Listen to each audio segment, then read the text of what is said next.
Money महराज के matter में इतना चीज़ समझिए कि मनी महराज के मैटर में अभी गाज़ियाबाद में बेल फाइल हो गया है डिस्ट्रिक्ट कोर्ट में।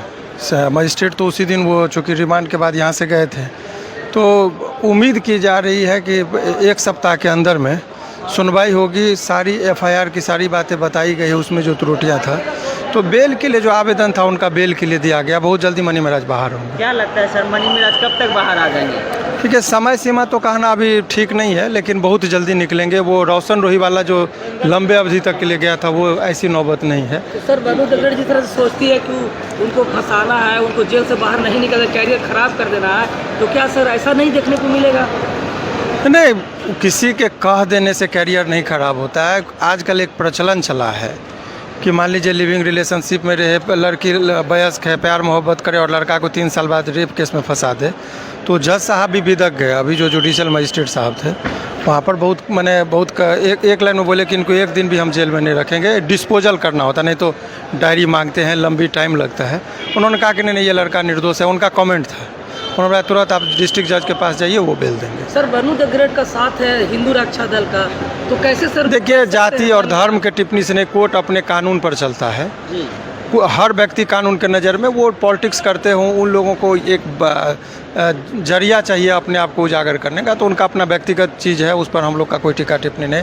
वकील का काम होता है कानून के दृष्टिकोण से देखना। बनु दगड़ ने जो मामला रखा है, एफआईआर में एफआईआर ही फॉल्स है, वो सारी चीज़ें आ गई। 3 साल पहले की घटना है, वो लड़की रह रही है दिल्ली की है, घटना मुजफ्फरपुर की है, केस किया गया है उत्तर प्रदेश में। आखिर क्यों? घटना एक ही दिन बताती है कि 14/4/2022 की घटना है।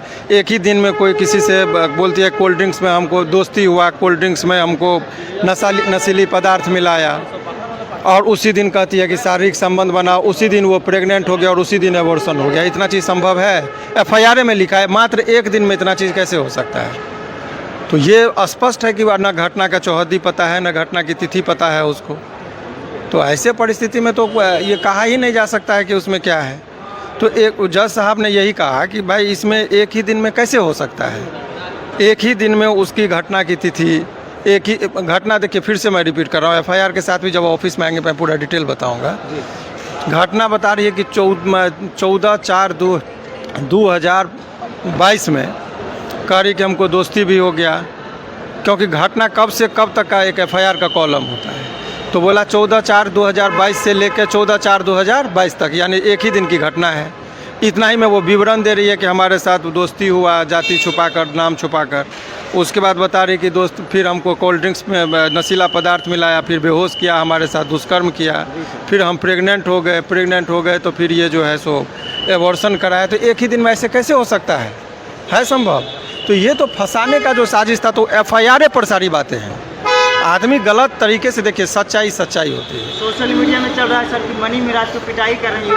देखिए, आपको एक चीज़ बता रहे हैं, ये लोग अपना टीआरपी, ऐसा कुछ नहीं है। सरकार सबके लिए होती है। ये लोग हिंदू संगठन जो है ना, बेवजह जोगी जी के राज को बदनाम कर रहे हैं। हम भी हिंदू, हमें भी पता है यहाँ के प्रधानमंत्री हैं। ये लोग, कुछ लोग अपने निजी स्वार्थ के लिए सरकार को भी बदनाम करते हैं। पुलिस अपने हिसाब से चलती है, कानून अपने हिसाब से चलता है। कोर्ट को बाहरी संगठन से बहुत ज़्यादा लेना देना नहीं होता है। ये बात है कि वो टेक्निकलिटी कुछ था।